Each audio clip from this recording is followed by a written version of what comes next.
Back to the last session of today's program, the panel discussion. Firstly, I would like to invite all the panel members onto the dais.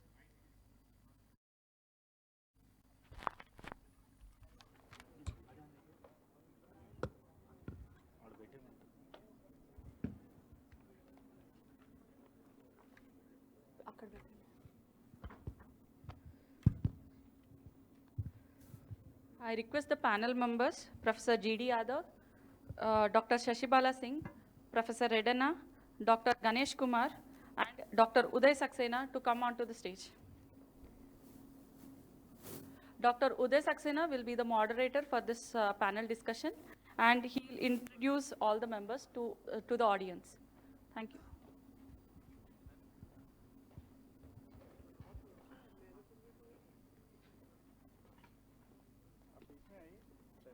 The moderator should be in the center, no? I'll be at the end.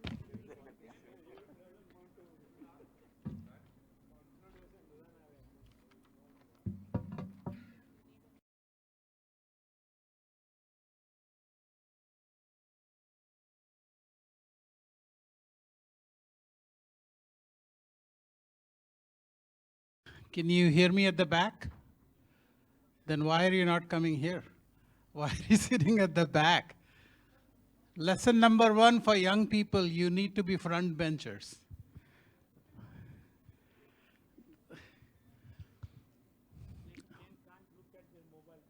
Oh, yeah, that's true. Thank you so much.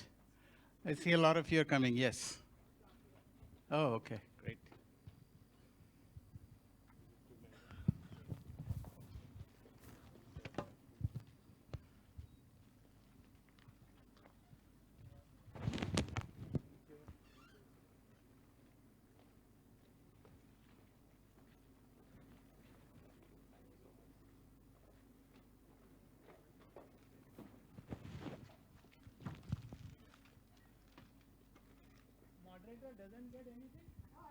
I know, sir. Yeah, thank you for speaking up for me. So it is a great honor to be here and moderate this session. We have some very eminent personalities, but let me introduce myself first. You know, this is an era in which you have to advertise for yourself, right? So I'm going to do that myself. My name is Uday Saxena, and I ran a company in BioNest. I come from a very deep background in drug discovery, starting my career at Pfizer in the US.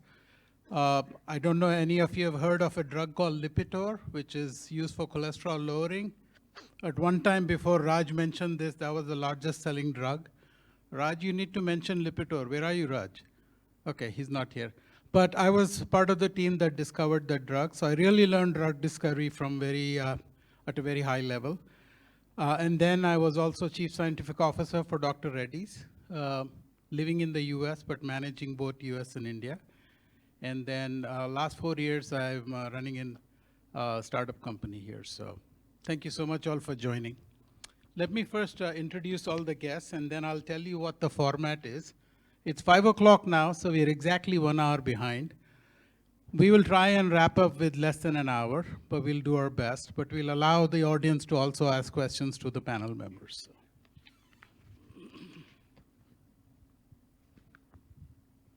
Everything becomes slow once you eat a samosa, so please bear with me.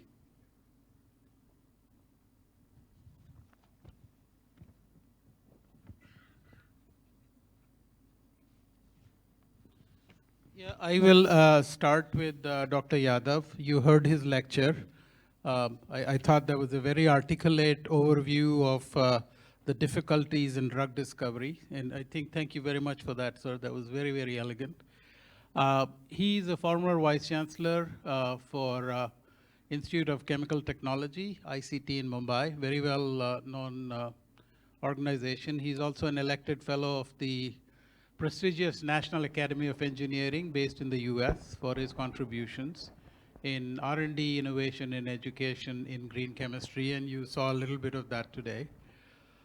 He's only one of the only 22 international members to be elected by the National Academy of Engineering in the class of 2022. Congratulations on that, sir. High honor. He shares the platform this year with personalities. Can you hear me at the back? No. Yeah? I'm having to shout. Oh, thank you, Ganesh, sir. This with personalities none other than Elon Musk. I'm sure you've heard of him. SpaceX, Tesla, and Satya Nadella from Hyderabad, actually. The CEO of Microsoft Corporation, along with elected members of ICT. A very accomplished person, and is here today, and we'll pick his brains on how entrepreneurship can be married to academia. Right now, entrepreneurship and academia are dating each other, but they need to marry each other. I think that's where we're going. Next up, I'd like to introduce Professor Reddanna, who I owe a lot of gratitude for my being here at Bionest to Professor Reddanna. I always acknowledge that simply as an advertisement for Bionest, as much as it's a beautiful place to incubate yourself. So he's currently emeritus professor at the School of Life Sciences here, and also the president of Federation of Asian Biotech Association, FABA. I'm a big part of that. He has served as the founding director for 4 years of NIAB, our neighbors here, Department of Biotechnology, Government of India. He was instrumental in establishing the infrastructure, recruiting scientists, and establishing the whole facility in about 100 years in a record time. So very accomplished person. I think one of the key things about Professor Reddanna I'd like to point, and I'm not reading, is that he really was the founding director for Bionest here. And a lot of the incubation and innovative activities you see here today at the university, at least in the biospace, is largely because of Professor Reddanna.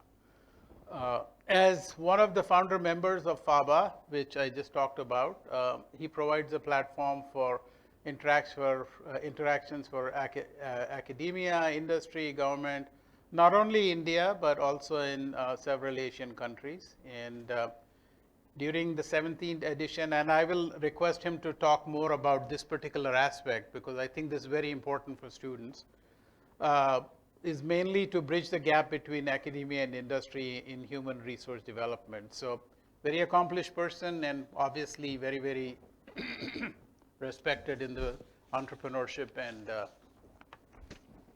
academia circles. After that, I'm going to introduce Dr. Shashi Bala Singh, who is currently the director of National Institute for Pharmaceutical Education and Research at Hyderabad, NIPER. She has held several distinguished positions. She was the Distinguished Scientist and Director General Life Sciences of DRDO from 2016 to 2018, and I mean, her accomplishments are amazing, so I'm not going to read all of them. But she was recently awarded the Professor K.N. Sharma Oration Award in 2021. So that was as early as just the year before. In addition, FICCI Award of Excellence, Women in R&D by Center of Innovation, Science and Technology, Commercialization for Outstanding Contribution as Women Scientist in Biological Sciences. She was also awarded the Titanium Trophy, DPAS, by Honorable Prime Minister for Best R&D Lab in 2013. She had the same honor in Scientist of the Year given by the Honorable Prime Minister of India in 2010. And then more recently, she again she had been presented an award in 2009 by the Prime Minister. So one of the few, I would say, women scientists in the country who have really excelled at everything they have touched. Across the board, wherever she has gone, she has made a huge impact. So welcome, madam. Very nice to have you as well. And last but not the least is Ganesh sitting next to me, and I'm sure I have your resume here because I read it this morning and memorized it. Ganesh belonged to the 1999 batch of Agricultural Research Service of ICAR and served as scientist at Central Island Agricultural Research Institute, Port Blair, till 2007. I'm just going to move forward. Again, he has a stellar career, and I'm not going through all of it, but currently working as principal scientist at the Agribusiness Management Division of ICAR NAARM, Hyderabad, since 2013.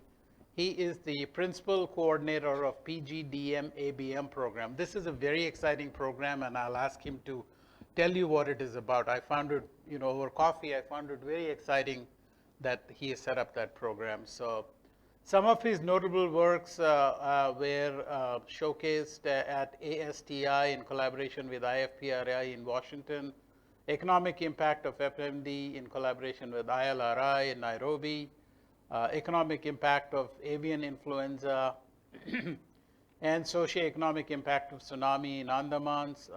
And I think most recently, he got an award from the Government of India for the market outlook on finger millet under the consortium of Indo-Swiss. So again, a very accomplished individual, and the beauty of it is he comes from an agri background, and as you know, India is still is a powerhouse of agriculture. So very nice to have you on board. So without holding up any of it, the format is going to be, I'm going to ask each of them one question related to entrepreneurship and how we can marry entrepreneurship and academia. As I said, they have been dating each other, but they have to get married soon. And I think we will ask some very difficult questions of the panel chair with the intent of getting 2 or 3 messages out to the next generation or the young people as to what to expect in the space of academia and entrepreneurship. So I will ask a question to each, and it'll be more of a dialogue. It won't be just a headmaster, school teacher type, but the schoolboy is actually going to question the headmaster too, so it'll be back and forth a little bit. And then towards the end, they will each have one liner to give a message to you, and then we'll wrap up. So I expect to finish all this in, it's now 5:01 exactly, so by 6 o'clock, I promise, you can go back to your phones and chat GPT and all of that you were doing. So let me move forward and start with the questions. And as I see Dr. Shashi Bala sitting at the extreme, I'm going to start with her. And Ganesh, you will be the last one to be asked a question, if that's okay. And we will have 10 minutes for question and answer. And I think if you truly want to learn, you have to engage with the people who are teaching. Learning is always a two-way process. So please be ready with your questions, whatever it may be. Please, go ahead and ask the questions. That will be the last 10 minutes that we'll have. So,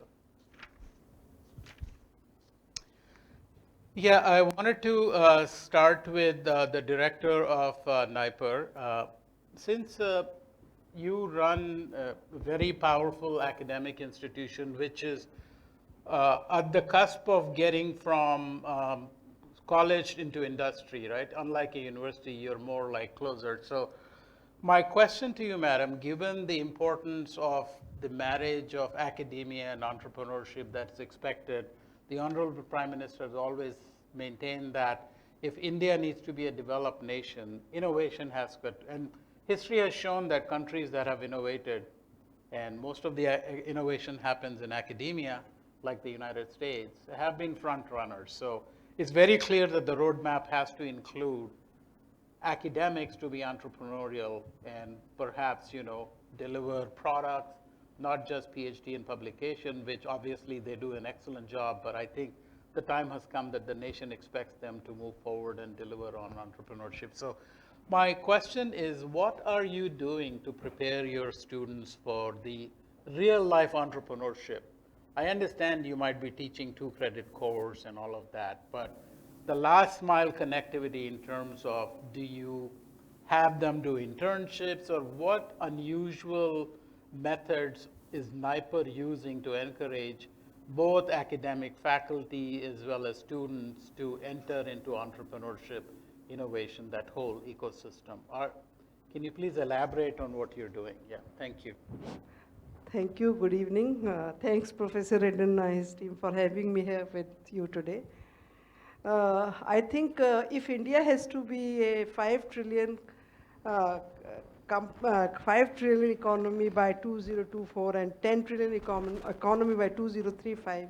Innovation, entrepreneurship, startup have a very important role, especially in the academic and research institute. They can be a very important place for where we need to nurture entrepreneurship startups. And for this, because my NIPER comes under the Ministry of Pharmaceuticals, Ministry of Pharmaceuticals has come out with the entrepreneur innovative policy altogether, which has been approved and is in place in 2022, where there's a lot of flexibility in the system. We have a lot of flexibility for the students. They can be low in attendance if they are having a startup or trying to be in the pipeline for becoming entrepreneur. There is a flexibility in terms of they can take 1 semester break. There is a flexibility in terms of we can incubate them for 3 years if they are PG or UG student and give them all the facilities in terms of free space, free mentorship, even find out a business model for them. Not only this, they can always, in terms of the equity sharing and also from this start of entrepreneurship, if there's some kind of credit, that has to be shared with the student as per the policy. So this is how we are encouraging it. And one thing, if you look at the education system, initially maybe 7 decades ago or later, it was mainly a theoretical, intensive classroom teaching. Then came the practical demonstration. And how do, to have a hand-on experience. Now the point is, how do this theoretical knowledge and practical knowledge, how do they apply it to find a solution to a problem? When we talk of innovation or entrepreneurship or startup, the one thing which is very important is, it has to be multidisciplinary. The problem to a solution, the solution to a problem lies at the junction of many sciences or many disciplines together. So we always encourage our students, we always invite ideas. Let it be a crazy idea, we sort of screen them, we have commit different kind of panel which are there, and then we encourage them. Most important is to provide an ecosystem where they can make mistake maybe 10 times, 20 times, 30 times, doesn't matter. And for this reason, we have been funded by BIREC for a incubator system, which we have biopharma incubator system in NIPER Hyderabad, where we have 2 of our incubators which are the students of NIPER Hyderabad. And we are giving all the facilities in terms of space, in terms of mentorship, in terms of infrastructure. And also we are also, giving them some commissions and some lineage in terms of participation in their classes and other things. So this is how we are doing it. System is very flexible, and the same is applicable not only for the students, for the staff, and also for the faculty members. Faculty member can go on sabbatical for 6 months, 1 year, and very can nice. Be part of this ecosystem. So point is, it is the time, I think we have to now take off. Yep. To be part of the innovation system, because if you see some of the countries, China, Germany, US, in some of the institute, 0.9%, maybe, till 1% of the grant in aid which comes goes for innovation and entrepreneurship development. This is what even our department is doing it. We can spend up to 0.9% of our grant in aid in this area. So this is how we are advancing. Excellent. And hopefully we need to sort of have midterm corrections and we need to improve, I am sure. But this is the area which we all should be nurturing. This is the duty of the mentors to the seniors to provide ecosystem, vibrant ecosystem for the students at large. Excellent. That sounded like a very comprehensive approach to hand-holding and guiding. Let me ask you a question. What is the response you've been getting? Are people excited about being trained in entrepreneurship, or what has been your observation when you offered all this to them, both from a faculty side and a student side? Are you seeing some sparks and excitement? To be very frank, we see more sparks with the students than with the faculty. And students are really, first they come from joint entrance examinations, so they're very bright. And then you have to just give them a space to grow, give them a space, give them infrastructure, just guide them. They will be by their own. I'm very confident. I have a lot of confidence in the students. By and large, they want to grow. They want to be entrepreneurs, they want to incubate, they have a lot of ideas which may or may not work, which may not get translated, but the point is we need to give them a space to grow, and I see a lot of spark. In just 1 year, we have 2 incubatees which are our student, and there are many in pipeline. We have to again screen those ideas, and then we will be incubating them also.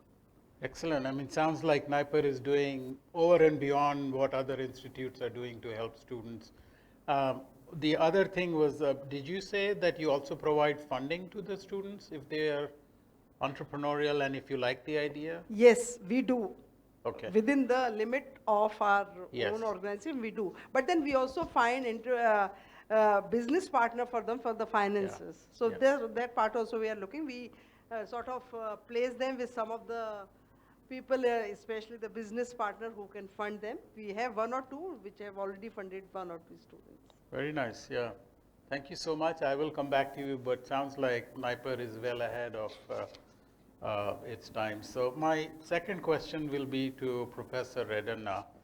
And, you know, as you very well know, in the US, most breakthroughs come from academia, and us as industry basically copy and make money out of it. I'm being very honest about it, you know. That's the way it works. So do you think Indian academia is culturally ready? I know that there is a lot of schemes that the government is pushing, but internally, do you think both the faculty, it sounds like students are ready, but do you think the faculty is culturally ready to grab this opportunity of being entrepreneurs and do innovative research, or are they still trapped in the system of, I have a PhD student, he or she needs to publish first, they have to defend their thesis, I cannot really be filing a patent now. It's one of the very common things I hear about. So in your view, while we all are ready for the faculty to jump into this, where do you think the faculty stands? You really think they're ready as well, or? Yeah, let me share our experience at University of Hyderabad. This entire entrepreneurial journey in terms of the incubation activity started almost more than 10 years back. So the reaction of the faculty towards innovation and entrepreneurship activities was most of them are not aware of such kind of opportunities, and the reaction was very cold at that time. But over these years, we see a lot of change.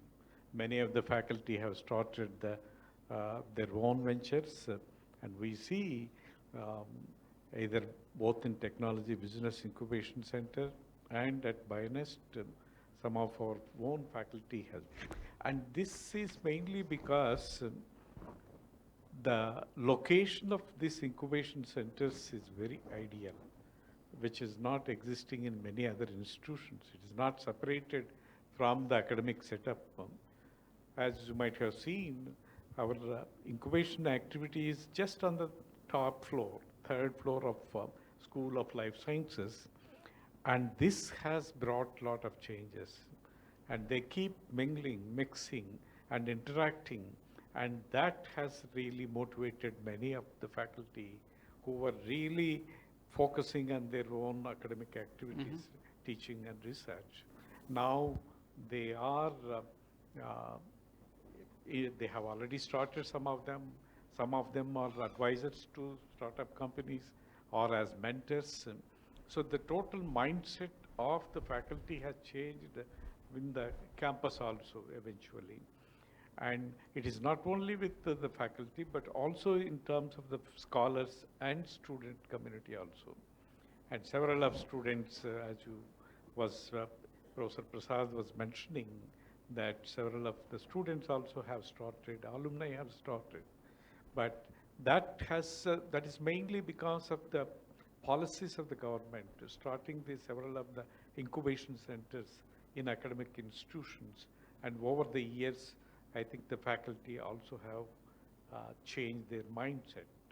And the young faculty are really the ones who are coming forth for such kind of activity. Fantastic. I think that's very good to hear because That was one of the unknown factors of how the faculty will take. Do you visualize, like in the US, they have faculties who are purely in the entrepreneurial mode? They don't have the baggage of very little teaching load, they don't need to take PhDs, but their main objective, they have endowed chairs which allow them to receive salary and funding just to be. Do you think that kind of a system would work in India? So if you take up the University of Hyderabad, like central universities, in addition to teaching and research, there is scope for them to think of starting any entrepreneurship activities also, if they are willing to do. But that may not be possible in other universities where the teaching load is heavy. But at least in central universities like University of Hyderabad, there is still time for them if they are willing to start entrepreneurship activities. They have the time, kind of thing. Only the mindset should be there Yeah. to take up that.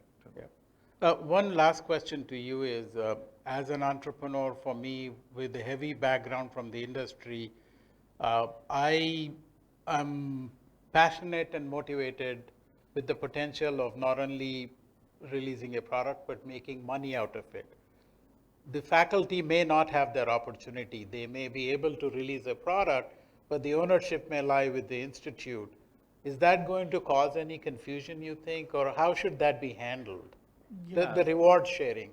So as far as the startup companies started by the faculty, there is no stake for the university Oh, involved. really?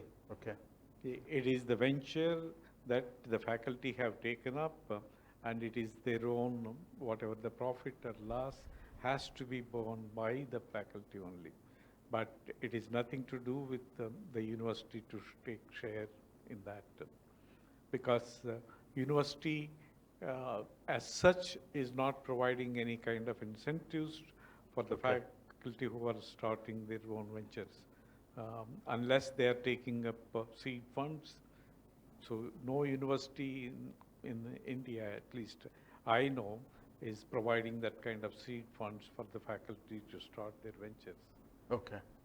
You see that happening in the future, though, that the university will set aside funding for a faculty, as young faculty, startup faculty, saying, you're allowed to do 50% entrepreneurship. So that might happen if the universities are able to generate that kind of funds. Okay.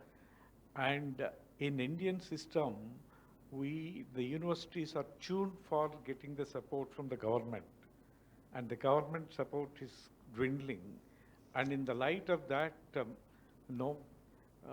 universities coming up with a fund to support entrepreneurship activities is totally unlikely in the system, unless they come out and then come up with the kind of avenues for raising funds. Yeah. Maybe through CSR funds or some of these innovations from the academic institutions are realized and then taken over by the industry and then generating the money. But that is quite unlikely that universities are making such kind of funding to support entrepreneurship system. But in US, no other countries, their revenues are much more in terms of either royalties or in terms of CSR funds, Right. kind of thing. Yep. But in near future, that may not happen in India. Okay. But in your view, you think faculty is now ready to embrace entrepreneurship in general? Yes. Very likely. So the mindset of the administration also has changed. At one time, for example, in universities or institutes, there used to be boards. Industry people are unwelcome. Seriously? No, there is nothing. Today you see there is a red carpet, invitation for all industries to come and interact with the scientists or faculty. So this totally mindset has changed. So naturally, they are ready to embrace any kind of activities. Only we need to provide them that kind of environment. In fact, there is a government of India is also promoting our such kind of enterprises by the faculty. Excellent. Thank you so much for those insights. I think that can only come from an individual like you. That's something I was not aware. A lot of what you said, I was not aware of. So thank you so much for throwing light on that. I'll come back to you. My next question would be to Professor Yadav. First of all, sir, I thought your presentation was very visionary. I really enjoyed it. Thank you. So I'm going to ask you a question on those lines. If this entrepreneurship and academia marriage is successful, they have children, where do you see India in 10 years from now? If it is successful and if it's not successful, since you appear to be a visionary and able to see things beyond tomorrow, do you really see this, is this just a dream we are living, or you think this is going to be reality? No, thank you very much for asking this question. I can tell you India will be a great country, but we have to give freedom to academics and industries and startups, and they should be encouraged. So I chaired many committees of the government, and whenever I did not look at the person, whether he's coming from IIT or a centrally funded institution, but the idea is good, because even now also I chair this Waste Management Committee. I say, give me a flow sheet and what equipment you want. I will not give you GC and HPLC. I will give you all other things, provided your idea, you have a proof of concept or you are patented, go ahead. I tell you my background. I come from UDCT then, or ICT, established in 1933 by the desire of industry. When there was no chemical industry, they started programs in textile industry, which was a staple industry of Bombay province that time, which extended from Karwar to Karachi, and chemical engineering. And on the very first day, they started with not only the undergraduate program, which was called BSc, take after BSc, but occasional research students. And the professors were told to develop processes and products.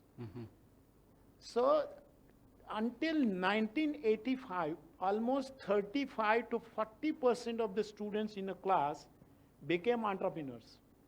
And we provided them facilities without charging anything, which happened. In my own class, we were 60. I'm the only one who is a professor. 40 of my classmates are industrialists, so I don't know whether I was a failure or something like that. But I'm very proud of them because many of them are settled in USA, but they are still entrepreneurs. The thing which we did, that we allowed our faculty to be consultants. So almost 80 to 85% of the faculty of ICT even now are consultants to industry. They interact. And the beauty is that they give 1/3 of that money to ICT and they don't use any facilities. 2/3 is retained. And before these salaries were dramatically revised, they used to return their salary to the institute, and that was the extra income for ICT. During my time as a Vice Chancellor, I saw to it that every idea is patented. So 410 patents in 10.5 years' time, during my time, I saw to it they were procured, for which money was provided. Okay, that was one part of it. Secondly, and 80% of the revenue, whether you take royalty or something, technology, 80% of the revenue will go to the faculty member and the student. And in all cases, students were part of the patents. In many universities, the students are not included. The professors are nasty, I'm telling you that. They don't want to give credit to their students. The students do all the work, and if they have taken ahead the idea, you should give them benefit. So in my system, I ensure that the 50% of the money goes to the students. Okay, that. And I mentioned in my lecture, one of the students started his company, 15 crore he was earning when he graduated. And you know that, I said, you want to give some money to ICT, so every year he used to give, 1 lakh rupee as a gratitude. but that was good. Now the next part is very interesting part, that when you are consultant to industry and the ideas are generated, we develop technology. I have 120 patents myself, okay? Yep. I've got 120 patents. But then we are selling this technology to the industry, and the money which comes is used, Right. okay? So when nobody had this idea of, this, now they're talking in NEP, you should have industrial experience. We have been always doing that since day one. Our students will go to industry, work there, they will get a stipend or whatever, handsome stipend. So when I started these two campuses, one in Bhubaneswar, this is the only example in India, in independent India, where the entire campus is built with the help of industry. So Indian Oil has committed 500 crores, so I got money, I presented to their board, started that campus. Yeah. And I wanted, because ICT campus is only 16 acres in Mahankali. So I wanted campus, so I went to the chief minister. I said, sir, give me additional land, so he said, why don't you go to Marathwada region? It's a backward region. I'll give you land. I said, can you give me 400 crore? And he said, yes. So I went, within 1 week I went, and believe me, the chief minister released the land within 1 month. I opened up the program, and in the case of IOC also, Yeah. I opened up the program within 1 month of the sanction by them. Yeah. And so in Bhubaneswar, IIT Kharagpur helped me with the land. And the program is different. So I know that when big institute is there, reputed, students would like to migrate from their off campuses to the main. So I changed the model. I said, 5-year integrated program, trimester sister. Every alternate term, the student must be in industry, and he must be paid, stipend. So that ranged from 10,000 to 30,000. Yeah. So in this 5-year trimester program, the students, some of them got patents, they got money, 2 years experience. Now NEP is talking about that. I did it before that. I can tell you proudly. I did it much before when NEP is talking about that. People, my own colleagues were against me. They said, sir, you are going to fail. I said, what is big deal? I will fail, but I want to try it. Yeah.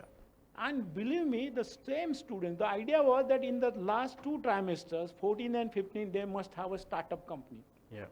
So what we do in our home paper or design project, everybody is given an independent project to work on something. Yeah. Whether it is a manufacture of chemical or, pharmaceutical or whatever, and they have to work and come up with the idea and propose a plan. So ICT students, past students, we have more than 700 first generation entrepreneurs. Wow. And people like Mukesh Ambani, Ashwin Dani of Asian Paints, Anji Reddy, Rama Rao, they are all our students. Yes. And the GDP generated, revenue generated by ICT graduates is 8% of the country. Can you believe that? One single institute generates 8% of GDP, and we are very proud of that. And when Niti Aayog, CEO Dr. Amitabh Kant came to us, and so I told him, so he said, can you prove it? And I proved it to him. So he's telling everybody, this is the best model. In this industry institute interaction, Yes. ICT is the best model. Yeah. I have retired in 2019. They have not allowed me to go. I'm still working. I have my PhD students. I have my projects, industrial projects. Yeah. And I don't take a single penny from the institute. In fact, give money back to the institute. So this model has worked very well in ICT. And students are entrepreneurs, and they do it. And believe me, 19 Padma Awards have been produced by ICT, one single institute. 3 Padma Vibhushans, 8 Padma Bhushans, and 8 Padma Shri. Show me any institute which can have a record of that kind. Yeah. And majority of them, barring 3, majority of them are in industry. They're industrialists. So that is what the culture is, and we encourage people. Yeah. In fact, that has helped us generating scholarship for students. In fact, we are encouraging our girl students. We have special scholarship and fellowships for them. We have got endowment positions. I did not take any salary from the government since 1996. Even though I was a vice chancellor, my salary came from the endowment, which was established through the help of industry. So very first chair in 1934 was an endowment chair. Wow. And that was the post of the director. Even now also it is endowment chair. Yeah. So that is what happens. So if you allow your students to work, develop, so our students are everywhere across the world. In USA, Australia, Canada, UK. Yeah. They are bureaucrats, they are successful industrialists, they are very good faculty members. So that is the legacy of that institute. And I can proudly say that because I wrote the history, and so I have checked all data. I wrote the history of UDCT, ICT. So I know it. So this is a very good example. And those who come to ICT, they think it is different. Our students, we 24/7 labs are open. Only condition is that there must be 2 students. Yeah. Otherwise, and so the safety and security, everywhere cameras placed now these days. Yeah. I have 400 cameras on the campus so that we can monitor them. Yeah. Thank you so much. That was such a, I mean, I should also let you know that Dr. Anji Reddy was my direct boss. And he spoke very highly of the institute. Oftentimes we would sit and talk, and he really appreciated, the culture that you talked about. He really absorbed that. One very quick question to you that I want to follow up in is one of the things that, and again I cite US only to follow best practices. As was said this morning, India is India, US is US. So, but there are certain best practices that work in India that the West copies and vice versa also. One of the things I found that happened there was, especially at Pfizer, university faculty would come and spend 6 months in our labs on a sabbatical. And if the university didn't pay them, Pfizer would pay them. You think that kind of a model should be employed here? I have been saying that, in fact, I did it in ICT. I told my colleagues, you can go to industry, spend time, I'll give you leave.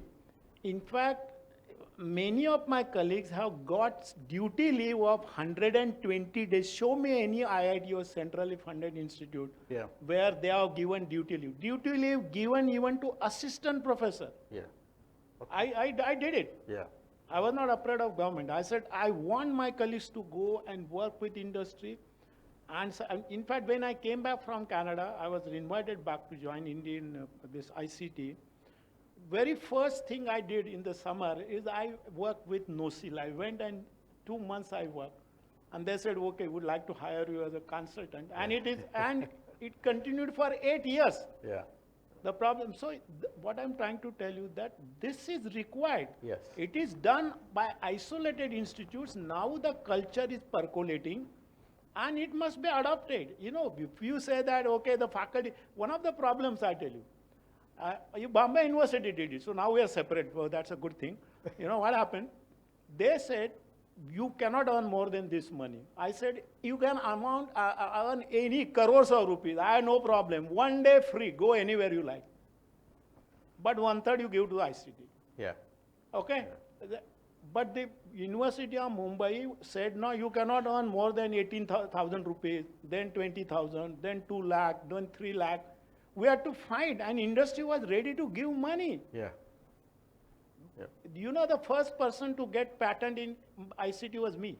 And that is Ramaswamy. We should thank Ramaswamy here, Dr. Ramaswamy. The TIFAC gave me the rights to get this patent, and then NRDC. Yeah. Universities never gave any money for IP protection. So my formula for IP, I tell you, this is 3P formula. Patent, publish, and prosper. First you must patent, then you publish, and then you earn money, and let your institute also be rich. Yeah. That is the formula, 3P formula. Excellent. Thank you. Thank you so much. I have to tell you the motivation for Pfizer to invite faculty was that out of the 10 we invited, we hoped the 2 or 3 would never go back. That was the real motivation. It was also to learn, but the idea was if somebody was talented and free thinking, we would not let them go back to their old job. I'll tell you something else.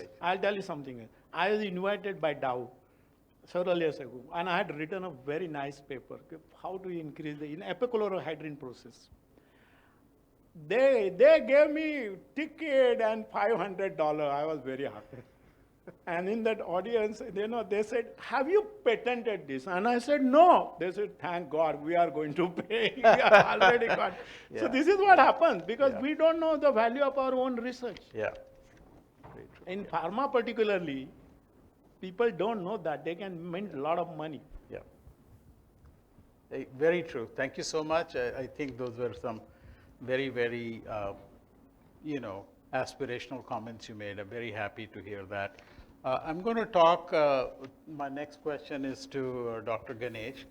First of all, I'd like you to tell the audience about the program that you're running. I thought that was, I had not heard. First of all, my knowledge about agri-industry, with due respect to KKR here, is very limited.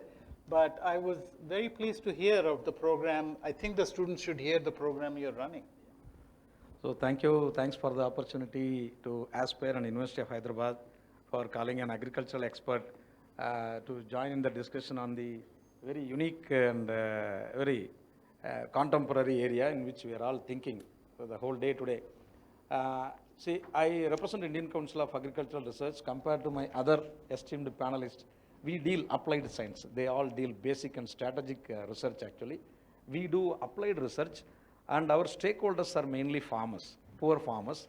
So whatever we invent or discover or come out with a product, it's all for the public domain. So our patents, publications are relatively less, because whatever we produce, it has to be in the public domain. Mainly, our scientific colleagues discover or invent or come out with improved varieties, improved plant varieties, the hybrid animals, then the best and efficient farm practices, very efficient farm machinery and the irrigation solutions, our best soil water management practices. So mostly we come out with the product which are for the farmers and process which cannot be patented, since long.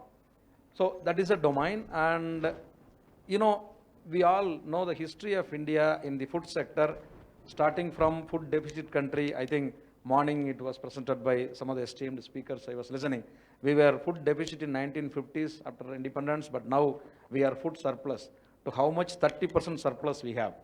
And we don't have enough space to store food grains, horticultural crops, even milk, meat, egg, and also we are having surplus production now, 30% surplus. Mostly it is domestic. India is a big country, mostly it is consumed here, but still 30% is available for business, for markets. I think we, like what we see here, the ICR institutions also have incubator. Especially our institution is the top agri TBI, agri technology business incubator, and so far we handhold about 200 plus startups or so. But our experience, our observation is, so far seeing the surplus and seeing the potential in the agri business sector, the non-agri graduates are coming, because because our graduate students are studying professional science. Compared to the basic science students, their employability potentials are better, I think. So they all get into some job, whether public or private. But of late, it is not the case. There are also the cases of unemployment. They cannot seek jobs from elsewhere. We also motivate the students to provide the jobs, to become entrepreneur. And separately, our incubator is supporting the startups who are showing interest in the agri and food sector. Most of them are not, almost 90% of them are not agri graduates. They are all tech graduates. The engineers and other people, they show interest to do business in agriculture. They want to be an entrepreneur. There are several entrepreneurs coming up also. In fact, from the last 8 years or so, our incubator started in 2014. And in the last 8 years of journey, we have seen one incubator in agri sector who have become unicorn. So they are doing fine, but he is not agri graduate. So our endeavor at present to motivate our students who can be a product knowing the technical science that is in agriculture, and also the business knowledge. So we try to combine both the agricultural science knowledge and business knowledge and try to push them into a kind of entrepreneur, because potential is there. Is it a dual degree, or what is the degree called? We offer a degree of postgraduate diploma in agri-business management, which is the only ICR institution among 113 institutions across the country which offers this program. It is like any other PG diploma program, but ours is very specialized towards agri and allied sciences area. So the course is a 2 years program, residential program, AICTE approved program, And we, as a part of syllabus 2, we teach them on some of the aspects of agripreneurship, corporate finance, Yep. CSR, business law, and almost about out of 100 credit hours, some 10 credit hours are devoted to entrepreneurship only. This is our effort. On the other side, we have our technology business incubator trying to support the applicants who are showing interest to do business in agriculture. But now these two dots are separate, like in the morning what Dr. Ramaswamy sir was telling, innovation is about connecting the dots. I think we have 2-3 dots separately operating. We try to connect so that something best out of it comes out in the field of innovation and entrepreneurship. Besides, we are also trying to sensitize agricultural graduates across the country, because ours is a capacity building institution. See, NAARM is an institution which specifically provides capacity building to the agricultural scientists as well as faculty who are teaching the agriculture in agriculture universities in the country. Besides, we also teach other stakeholders like the extension functionaries who take the technical knowledge to the farmers. So to all those fields, we provide capacity building. In the same line, we have seen a void among the agri graduates not showing interest in the entrepreneurship, seeing the potential of the business in agriculture. So first of all, we are trying to sensitize them. A separate group of people are visiting all the agricultural universities. To the final year graduates, we are telling them, this is what is entrepreneurship, this is what is a startup era, this is what is a funding mechanism, this is what is the opportunity. Like that, we conduct one-day training program. Last 2 years, we have been doing that also. Since last 2 years' time, I think more than 6,000 graduates we have sensitized through this program. But our interest so far is to push our PG diploma graduates in agribusiness to start their own venture, because we have fund. We are giving funds to other people who are showing interest in agribusiness. But we want our students to become an entrepreneur. We are far away from them, because listening from Yadav sir, I think they all deal very critical commodity. Yes. And it's a high value commodity. They deal in crores, but we deal with crores of poor farmers. Still, India is an agrarian So country. I was going to ask you this question. When I was doing undergraduate, I got into BSc Agriculture. And honestly, I'm going to tell you, I talked to 10 people, 10 out of 10 said, what are you going to do agriculture for? It was not seen as a fashionable thing to be studying agriculture. Has that changed now? No, I would say still we have that perception. People see it low because it's an agrarian degree. You have to deal with the soil, mud, dust, dung, like that. So people want to deal with a very sophisticated the commodities. That is one. But definitely that is changing. I would say that is changing. Why Now- is it changing? Is No, there something has happened? or- food sector is always, see, if you see the food consumption pattern of 30, 40 years ago and now, the data says that we are diversifying our diets. Gone are the days that we depend mostly on cereals only. The quantum of rice and wheat, for example, we take daily as reduced, but it is replaced by consumption of high value agricultural commodities. Milk, egg, meat, fruits, vegetables. I think if you remember some 30 years ago, you will get fruits of particular variety during particular season only. Right. But now fruits are available all around the year. Right. We have come out with round the year cultivation of several fruit crops. In fact, we are number one in the horticulture production. More than 300 million tons we are producing. 330 million tons is the latest information. So the food habits are changing. People need more of ready to cook, ready to eat foods. People want more of processed foods. That's where the opportunity. Okay. Because farmers only produce, they do not know what to do with the post-production, Right. for which technocrats are required. A person having the engineering mind is required there, I feel. So that's where people see an opportunity. It is no more an agrarian degree. Yeah. It's a science for the future. And moreover, being a big country, I think someone was telling we are going to be the biggest exporter in the years to come with respect to other commodities, like maybe pharma commodities, something. In food commodity also, we are waiting to unleash our potential. Already we get around 1.5 lakh crore through agricultural product export only.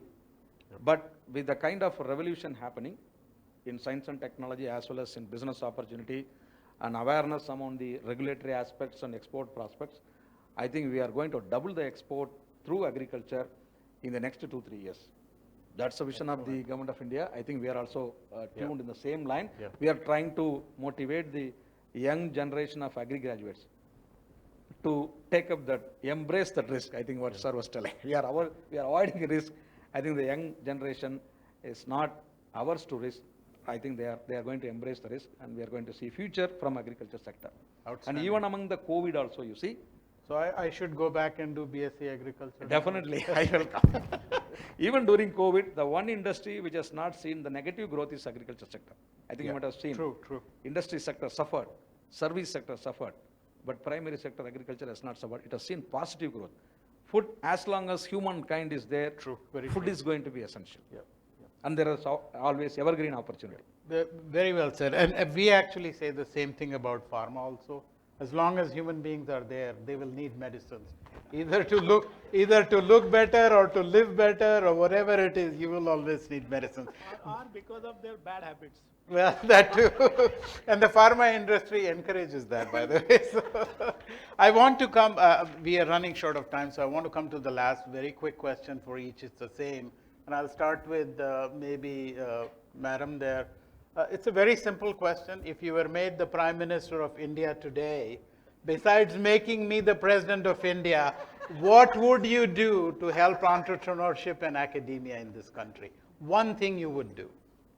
I think this is the most important thing which can be done, because if we have to be self-reliant and make in India, I think it's the time that we need to encourage, seriously thinking of encouraging and nurturing the young mind, especially men and women together, because when they are young, their brain is very plastic and Yes. fertile. This is the time when they should be innovating, they should be part of startup system, and they become entrepreneur. They should provide jobs rather than looking for a job. This is the opportune time in India. You know, we are on the runway. We have to just take off. Yeah, I So think this is you're absolutely This right. is how I look at it at the entrepreneur and innovation ecosystem of Very India. well said. I completely agree. It's a generational change from when you and we wanted a government job. I mean, not me, my father did. But I'm saying there is a clear generational change in how people see their, lives, professional lives building out. Very different from what we went through. So very well said, Madam Prime Minister. So thank you so much. Thank you. I'm going to ask For the a same. moment, I am a prime minister. I'm going to ask the same Are you question. making also Prime Minister? Yes. This is a large country, sir. We need 4 prime ministers. But seriously, if you had the freedom to make one change in the system, what would it be? In that you would academic do? institutions? To encourage to encourage entrepreneurship. I think one aspect that is lacking in academic institutions is still on academy-industry interactions. We have been talking for more than 3 decades, but still we are yet to see the benefits of these interactions, and for which the blame has to be both from academy as well as from the industry. And unless we do promote this kind of academy-industry interactions, innovations will not come. True. And True. even though our pharma or biopharma industries are doing extremely well in reverse engineering or generics or biosimilars, but we are not getting that kind of revenue with innovative products. And that innovations have to emerge from the academic institutions, which have to be taken by the industry. Yeah. So this is something that needs to be promoted by all means. Okay. Thank you very much. I will give you the industry version of how we see. I think this is an opportunity for me to spend a couple of minutes. We see the academia in India as very self-centered, and I am really apologetic when I say that. The first question is, what's in it for me? How much money will my lab get? And I will not be bound by any timelines. I have heard this story. Raj Manar, I think, was here too, and he was telling me similar experiences. So I would like that to change. You think, is it too much of us to expect you to follow a boundary and deliverables and all of that, or? See, the faculty have been accustomed to such kind of system. Okay. so they are not bound by the timelines kind of thing. Yeah. But now, if you start interacting with the industries, then you will understand their problems also. And with that, the mindset also will change. Yeah. But that should happen. Okay. Yeah. more. I mean, every faculty that I interact with, it's very clear they're very, very bright, and the industry can clearly use their help. But where we run into a problem is the logistics of the collaboration. So I think from our end, that's one thing we'd like. If I were made, I'll never happen. If I were made a prime minister, I would say that you got to be a little less bureaucratic and more, kind of thing. Thank you very much for your answer, and I'm going to ask the same question to you, Professor Yadav. So. I'm looking at a crown on my head. I tell you what I will do, which is practical. Yeah. Because many times questions are asked to beauticians and what will you do this? Right, right. And they say they would like to do this. I'll tell you, I will do two things which are very, very important for India. First thing I will do is that increase the CSR contribution to 3%. Okay, that 1% should be exclusively used on research and innovation in higher education, because I'm telling you, believe me, Government of India will withdraw from higher education. And they are already doing that, HEPA and these things kind of things. So that 1% can be used for research and innovation, entrepreneurship, developing all these programs. And the graduates must be entrepreneurs, not seeking job. Why we have so many problems? All sorts of social problems. Because everybody wants to be a government babu, so that he doesn't have to work, not even 9 to 5, and get the salary. That change will come only when we have funding coming from, and that in that 1%, the industry will have a stake. If they give money, they will say, okay, you develop technology for me. Right. You will benefit. I'll give you, IPR rights and things like that, which we have been doing in ICT. That will be very good. 1% extra. I said it a number of times in 2015, 16, Niti Aayog, everywhere I said. Everybody used to come there, all these IIT professors, directors. I was the only non-IIT fellow. Everybody says, give me 1,000 crore, 2,000 crore. I said, give them anything. Okay, give them more because they are our brand. Give me at least 5 crore. Yeah. And if you don't have the money, I tell you how to get it. And this is the only way you can get money. Yeah. And number two, what I will do? I will make girls' education free till PhD. Very nice. I tell you why. Are girls at least clap? I'm talking for you. The reason I tell you why, we have so many kinds of reservations on caste, creed, and everything in this society, which sometimes it is disturbing, but we never think of girls. On the contrary, parents want to get them married off immediately after they become 12 or 18 or 21 years. How will they become 21 years? If you have free education, they will go to the college. Yep. They cannot be stopped. In fact, there is subtle benefit. They will choose their own life partner, so their dowry and everything will go away.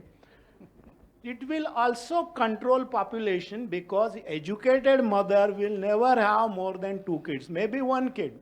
Yeah. Believe me, and that will be across all races, creeds, caste, everything. 50% of the population will get benefit. Then you will ask me question, where is this money? Yeah. I told you 1%. Maybe I will add another 1% to CSR.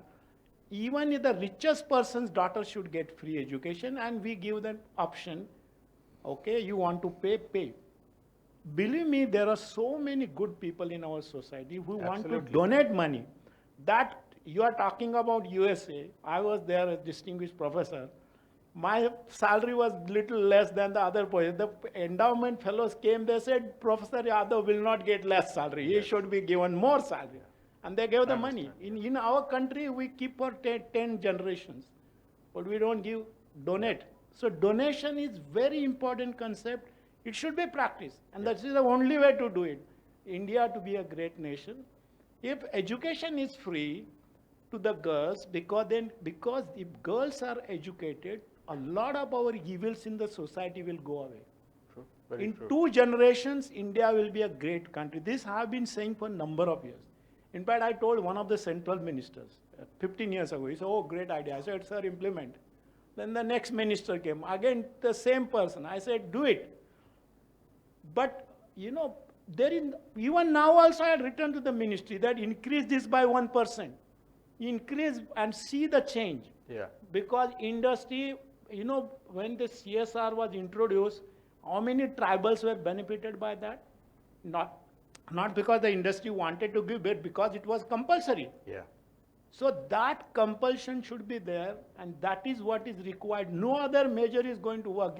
Education and this. Yeah. And that combination will work because industry will also expect something from you, and there has to be a monitoring of the project. Your timeline you talked about. Every 3 months there should be a review. Otherwise the professor will sleep. That is what happens.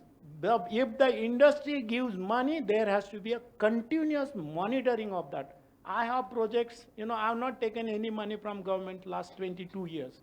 These all industry projects. Yeah. I am working on green hydrogen, decarbonization. Entire project, my project is supported for last so many years by ONGC. And we are claiming that we can produce hydrogen in less than $1. I'm doing that right now. Mm-hmm. But that is all because of it is industry support. Yeah.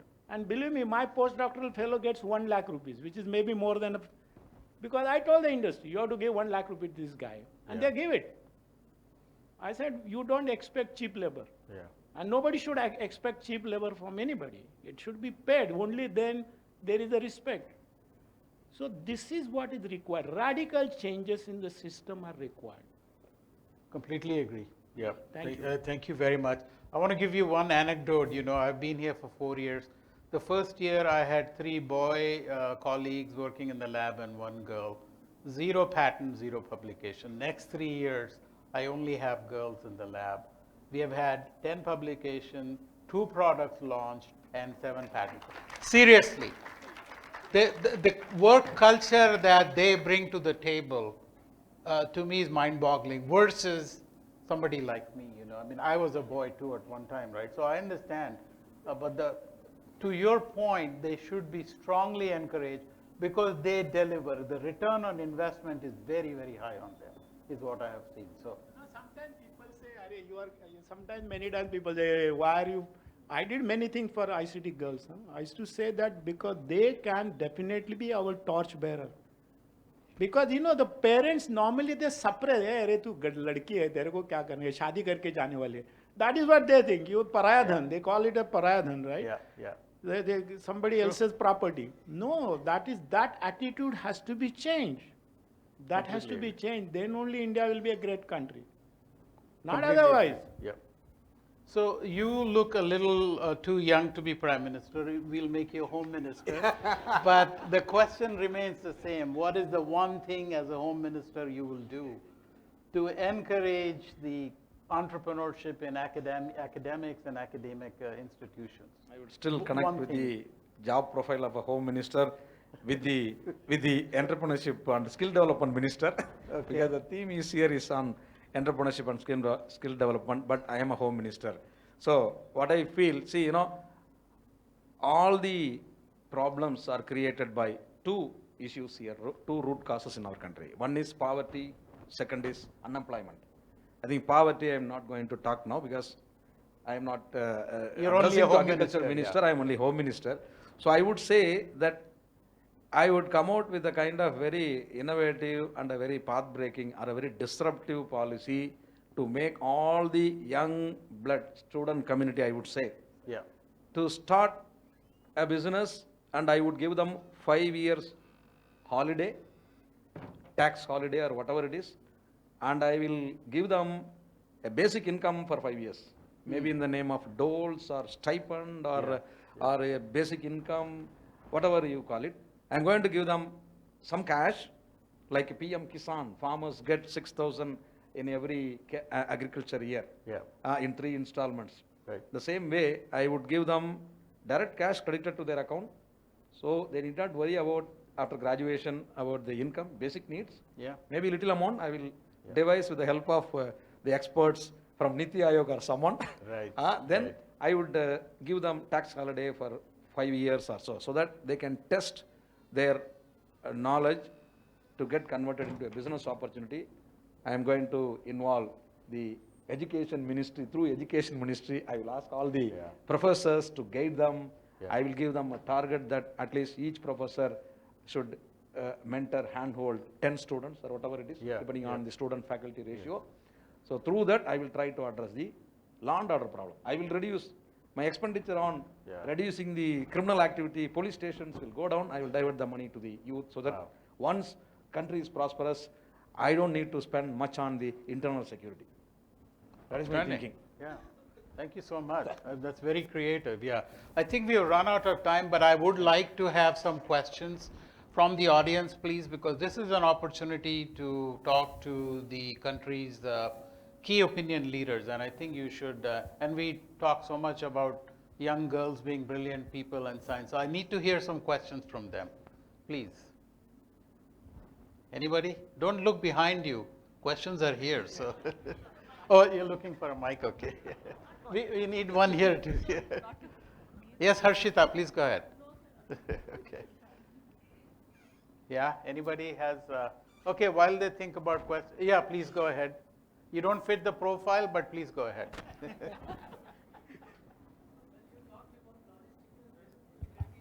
Yeah, just wait for the mic, please. Yeah, thank you. Thank you. You talked about logistical difficulties in having collaborations between industry and academia. Also bureaucratic difficulties faced by the academics and also Sure. I'm sure in the industry. Agreed. One thing I would like to draw your attention to is the structures, systems, processes, procedures in the academia are all drawn from the typical bureaucratic system. Until we have carried out the structural reforms Yes. in this system and the Yes. system-wide changes takes place, I think to translate this vision Yes. and the policies of the government into action leading to final outcome would be difficult. I would like to, I am sure others would like to also hear from the panel that what kind of structural reforms you think should be carried out and what should be the typical time frame in which it should be carried out. Thank you. Yeah, thank you very much. I think that's a great question, and we already heard some path-breaking ideas, but let's see if, yeah, let's hear Madam Prime Minister, and then we'll. See, you know, when we talk of industry academia connect, one thing which I always feel is there's a trust deficit between academia and industry. True. Industry people do not believe academia, and academic fees, no problem. They can publish paper and prosper and do the business. You know, industry, when I talk to industry, they say we work 24/7, while academics work from 9 to 5. You know, I was talking to some of the industry, this is how they put it. And then they say, you know, structural reform, who is the system? You are the system. We are the system. We have made the system. We have to change the system. Who else will change for you? We have to change the system. I think it is our mindset. Why can't we have, why there is a cost overrun and always time overrun? And I mean, if as a PI, if I have some kind of a project from industry and there are deliverables with some kind of timelines and some kind of resources, when I wrote the project, when the industry came and they gave me this project, I'm responsible for it. And if there are some red tapeism, I understand, but then I strongly believe you need to navigate through the system. Because you have taken the project, the industry has confided in you, they have confidence in you, you have to do it. This is how I look at it. And you know, the system will change when we change, when our mindset change. You become the agent of change. This is how I look at it. Yeah, thank you very much. I think, yeah, Professor Reddanna, Just please. to add to that, the academic institutions, universities and institutes are learning this process. Maybe IITs have learned much more, and now universities are also getting up. Administration has liberalized all those kind of things. So hurdles which were there, as you were mentioning, were there earlier, but most of those kind of hurdles, if a faculty member identifies an industry for collaboration, both can agree and then submit a proposal, and it will be passed on to the industry for funding within a week or less than that. So such kind of reforms have come in the administration also, which were not there earlier. No, you need an MOU or no, all such kind of, and MOU committee meets once in 3 months, and by that time industry would have lost the interest. But those things are changing. Yeah, thank you very much.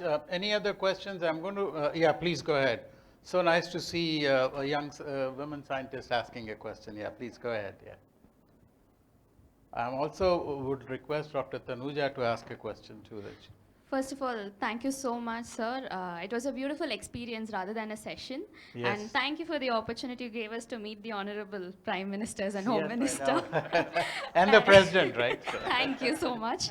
So I would like to ask a question where, after all this session, the reality comes where students, how much ever they are sensitized, or whatever entrepreneurial classes are given, the reality kicks in where the mindset again goes back to when we have better packages, or when we have a stable job, why should we take up entrepreneurship? So with my interaction with students that I have had, the first question they ask is, okay, but what happens if we fail? So Right. the excitement that they have towards a stable job, what do you think that could cause that excitement for entrepreneurship towards students, and especially women students? Excellent question. Maybe we'll have Professor Yadav and Dr. Ganesh address that. A very interesting question. What is happening in our society? Headline, IIT student got 1.3 crore package. No, this has spoiled everybody in Hyderabad more. Every kid in the 4th or 5th standard going to IIT classes, not doing anything. Double IIT classes, triple IIT classes. As if there is no other word. Why they cannot say you become an entrepreneur? The mindset has to be changed, and that has to be changed from school days. It is not that, and we have to show how they can change the country. This, something, IITs have changed now, believe me. I interact with many directors and all. Earlier, a lot of students from IIT used to go to USA and all. Now the number has come down drastically across all branches, and they are doing startup companies. Yes. A lot of IIT students, that the so-called unicorns in India, majority of them are IITians. So that means that is changing. It is good. I'm very happy that it is changing, but I want girls to be in that list. Yes. So the parents must say, my daughter should become an entrepreneur, okay, rather than becoming some clerk somewhere, because that is the attitude. So the attitude has to be changed, and the success stories of these entrepreneurs must be published, rather than publishing some Hyderabad Times or something, all useless actors and actresses are their pictures, are their paid pictures. Why can't they show something which is going to be a role model? Yeah. You publish them also. We are not saying, I'm not against that, but publish some successful thing. Hindu is the only paper which publishes about science. None of those newspapers in the country publish. Hindu publishes, I think, in every Wednesday, right? Every Wednesday. No other paper. At least that we should give them credit. Why are they not doing it? Why are they not telling the stories of, entrepreneurs, what they are doing, how they became successful? That should be a headline, rather than IIT package, placement, this and that. And that is spoiled everybody. Yeah. In fact, it is, because I come from chemical background in chemical engineering, so I used to say this as a joke. I'm telling you, well, let me repeat that joke, so at least towards the end you will be happy. During our ancient times, Mahabharata and Ramayana, we had Swayamvar. That is the girl, the bride is choosing the groom, right? So there is a line, and she is coming with a garland. Don't stand in that line. And they are describing their profession, right? From this, I said, the girl will never choose a chemist or chemical engineer because they think they are dirty guys. They will remain unmarried. They will remain unmarried. And I'm telling you, because I gave a lecture way back on 17 February 2001 in Bhubaneswar, and the chief secretary, you know what said? We are going to close all these chemical industry. We will have only Cyber Asia. Bhubaneswar is only Cyber Asia. I was in the chair, so I said, wait a minute, sir, I'm going to educate you. What you are wearing on your body, everything is a produce of chemical industry. The color, the fiber, your specs, shoes, everything. So what will happen if there is no chemical industry? You would have to hide your modesty with leaves. Go back to Stone Age. So don't say that. Pollution is not needed, but this is what is required. So the mindset, it has to be changed. It has to be changed. And so that time I said jokingly, like I crack jokes right now, God is a chemical engineer. Now that time everybody was going for IT, believe me, everybody was going for IT. Some of our own students left and went for IT. And there was a headline next day in New Indian Express in Bhubaneswar, a professor from UDCT says God is a chemical engineer. Now it not only, and you can Google search, you will get it. And then what happened? And there is also a video clip. Then what happened? Our students whose morale has gone down, print a t-shirt, God is a chemical engineer. Everybody is wearing a t-shirt. So I said, array, this is too much. Then I said, there is a corollary, but chemical engineers are not gods. You know, I said that. In fact, I gave lectures on that. Why the profession? So this is the job of a teacher, right? You have to make it exciting. So even entrepreneurship has to be made exciting. Those who failed, how they overcame. No businessman makes money for first 3 years. Remember this. Nobody makes money. My experience, nobody makes money. But they have to be, you know, they must sustain. They must be patient. They must persevere. Then only the fruits will come. So this is where we are lacking. Not only this, that's not the policy, but also we have to tell the stories of real heroes. Difficulties are there in all professions. Whether it is a cricketer or a cinema actress or actor or a professor, even professors also fail, right? It's not that they are successful. So it is required. Thank you so much, I have a very few points. Same thing, I think I will tell in my own way. I think for money making, there is only two rule we all see. Low risk, low profit. High risk, high profit. I think all those older generation or maybe in the public system, I just make a pardon with all the public servants, my seniors, elders here. See, we all took low risk and low profit. And the businessman, those who have the patience, perseverance, and then not giving up the characters, they have all taken high risk. And you know how businessmen, some of the successful are there? They are 10 times, 20 times more than that. So obviously it is understood that we are hesitant because we have knowledge. You guys have the knowledge. But are you sure that you have the necessary skills? So we are deficient in skills, and skill sets are many.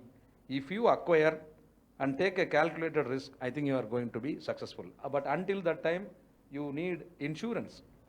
That's why as a Prime Minister, I was telling I will give you doles for 5 years. You were Home Minister. Yeah, so Home Minister, yeah. Thank you so much. I want to crack a joke. I guess just 1 minute. Somebody was asked, what is happening now? So he said, sir, there is no hope. There is no cash. There are no jobs. You know what it meant? There was a Johnny Cash, you know Johnny Cash, Yes. guitarist. You know Bob Hope, and you know Steve Jobs. They are no more. Yeah, Professor Ramaswamy, please. Well, Yes. I am not going to ask a question. I still believe her question is not answered. Okay, please go ahead and answer. I mean, we are anecdotes. What she talks about is very fundamental to that generation. They see their peers getting a secure job with a certain pay packages. Forget about this 1.3 crore. These are media. It will impact momentum. Fundamentally, an individual of that age group has a peer pressure, parental pressure, and of course social pressure. Now they are going to talk about failures. The question of failures. The failure is society. Society makes a failure a stigma. There is a question of the failure in this country is punished by the social systems. So there's a certain amount of psychological impact what she talks about. We have several anecdotes. I can give a counter to every one of these because there's a course that we run in the Central Institute 1948. 63% of the students are entrepreneurs from 48. Right. Okay, the 68%, 63% entrepreneurs, very good. That's not an issue, but these are examples, maybe exceptions. But what she needs for an answer to your parents, in the stability and growth, they're mutually exclusive. More stable you are, the less you grow. Okay? So if you want the security of a job, you'll get immediately. But you don't scale your height of elevations. Okay? Therefore, you should have the conviction, the self-confidence, look, I will make it. And make it so successful that these guys who got 1.3 crore salary will remain in the system. That's you have to build a confidence, and you need to convince your peers. Instead of being subjected to a peer pressure of your own students, and parental pressure is even more. Okay? Yeah. At 16, I went and joined leather technology against my parents. Yeah, we have got a couple of more questions. Maybe Sharanya would be next, but Professor, okay, Sharanya. Go ahead, please ask. There, she's right there.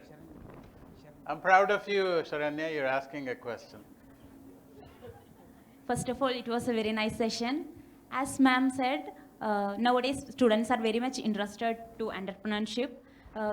Through your experience, did you ever feel girls are more interested in academia more than going or more than becoming an entrepreneur? Did you ever feel that girls are more interested in academia? I think it's for you. Yeah, please go ahead. Yeah, thank you so much. I Yeah. just want to tell and share that we have 60% girls student and 40% boys, right? We run short of girls hostel now. And we have more rooms for the boys. Yeah. And, and I feel, these questions are not gender specific Yeah. to my mind. The men, the boys and girls, No, now if we see more CEO of the companies, like we can see very less women CEOs. If we consider in Binest also, like I don't think much women CEOs are but there. I'm sure So, with like, 40 and 60 ratio in years to come, we'll see more women CEO. Okay, so Yeah. I just want Yeah, to yeah. know your Great experience. question. Thank you so much. Thank you. Professor Bindhu. I have guided many students for PhD or masters. Out of them, in fact, the girl students are the ones who started their enterprises. Yeah, well, we Compared have to one the sitting others. here that I wanted to introduce, Dr. Tanuja. But Bindu, please ask your question. Yeah, before coming back to President so far, Thank you. and I take a leverage to answer, not answer, like my thought. Maybe if you start very early as whatever, startup or entrepreneurship. For example, they're all said the positive side, you will be successful. Even though you fail by 35 years or 40 years, still you have energies to become a CEO or CSO for a successful company. That will be a big jump start. Yeah. Because all this experience, all those things will really need for such companies. So you don't have to worry about that.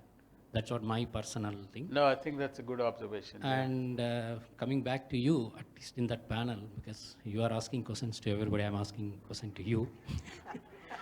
So you have seen very closely the academia setup, industry setup, and now you are an independent startup or whatever Right. it is. Right. So where do you see this gap between the academia and industry from your perspective? Yeah, I think that's a great question. I have to give you an anecdote first. When I finished my postdoc and was going to a job in an industry, 9 out of 10 of my academic mentors said you're a failure. We expected you to be a faculty and you're not. That means you're a failure. So I lived with that baggage. I honestly feel that people who have pursued academia are much smarter than people who are in the industry because we are given a recipe of what to do. Pfizer told me, I need you to make sure Lipitor looks better than anything else. I didn't have to think. You have to think about the new ideas and all that. So on first count, I think I give 100% marks to academia versus industry. Where we fall short, where academia falls short, is the business expectation. Tomorrow, if I fail, my investors will fire me in one day. I could be CEO, Sharanya, or anybody. If you don't meet investor expectations, you are on the street, right? That is the fear I live with. And I think academia doesn't grasp that. They feel that why is this guy, he started a company, why is he so worried? So I see that disconnect not on the intellectual side, you're way ahead, but on the business side, I see a big disconnect. You have no fear of failure, but if I don't deliver for my investors, I'm gone next day. I think that's an understanding that you have to develop a little bit more, I would say. Right? Yeah. Sir, may I? Yeah, please. So thank you very much for this enlightening session from all of you, all the experts here. Here I would like to share my own experience, which I was having since my childhood. When she was asking that question, I thought this was ringing in mind since this morning, and I also shared with my colleagues that when I was listening to the talks, I shared this idea with my colleagues, and I thought this could have been implemented since my childhood. So as she was asking, and all other professors were also opinionating that there is this lack of, always we are drawing our attention towards the packages and not actually standing upon our interests. It is because suddenly when we enter into our PhDs, we are now exposed to, like in School of Life Sciences, we have great exposure that we have the incubation center just above us. So we are getting to interact as research scholars, we are getting to interact with various industrial experts. But I feel when I was listening to the talks, it should have happened in our school days, wherein when we were learning, the drug manufacturing, where sir was telling this benzene can be modified into toluene or catechol and all. When we were learning, had we had this exposure, that in future I would have these opportunities in the pharma industries, where in that age we are just clouded that we just have two things, engineering and medical, and we have to only prepare for those. Right. But instead, in our school days, if we had this exposure that we have this wide range of opportunities in future, then I think what sirs and madam, what all of you were thinking, that this drawing more towards this package and all, then the students will have more leverage and they will be more confident to take up this area and stand on their interests instead of deviating towards just packages. Yeah. This is what I was thinking. Yeah. So I mean, I agree, and I think Professor Yadav alluded to the culture that you need to grow up in, and that clearly needs to change. We cannot go back in time, unfortunately, but I think moving forward, what you're saying, the culture change that has to happen, I think is going to happen. Yeah. So if it is happening right from the young age, then maybe in the future it would definitely change the direction totally. Yes. Instead of just from the PhD or MSc or PGDM that sir was talking about. If it starts from the schools, then it would be very, very, and we as research scholars and also the professors here, if we can interact with the school students, then there will be mutual learning experience. That also I feel. Totally agree. Yeah. Thank you so much. We'll take one last question. I know everybody has to leave. Yeah. So Dr. Tanuja, we will take your question later on. We have another question here from. There's a PhD student who want to ask a question. So this is in line with the question of both the women scientists. So every woman and even the budding scientists have their own idea. But everyone have the fear of setting a prototype or to make a pattern where the initial funding starts. So many funding agencies like BIRAC and SIBRI grants, many grants are there. So regarding knowledge about the grants, the PhD students should get, and even from the MSc, when we are budding into the science to become an entrepreneur, regarding the investment, it is a very big question about where we get the money to make the prototype.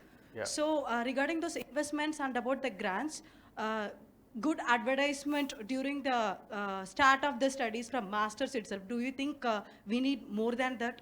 Absolutely. I think the first thing that stops you from being an entrepreneur is where will I get the money from? So right off the bat that has to be addressed. And I'm very pleased to say the government of India through the BIRAT programs, you know, you've been, you know, part of, is doing a brilliant job. And Aspire, I don't know if you follow, but constantly they are bringing in people who run BIG or train. So it's happening. I think PhD students now have access to how to raise funding through government resources. Now, that was probably not there 5 years back, but now I constantly see that happening. So I think you're exactly right that you need more training, but it's coming. It's Yes, and definitely also coming. I would like to add this. It's very proud to say that being in University of Hyderabad, I were from Bionist. I also worked from a startup. Before that, I were in SRM or in any of the central universities in Chennai. No one has an idea about incubation center, about startup, how Right. it works. So there is no connection between the academic and startup, and Yeah. also prolong Yeah. to the research of industrial research. Yeah. So I feel that it should start everywhere in India, from any part of India, in any I think universities. that's very good observation. Uday, And to yes. answer that, so the Aspire has started the pre-incubation activity mainly to promote entrepreneurship among the master students.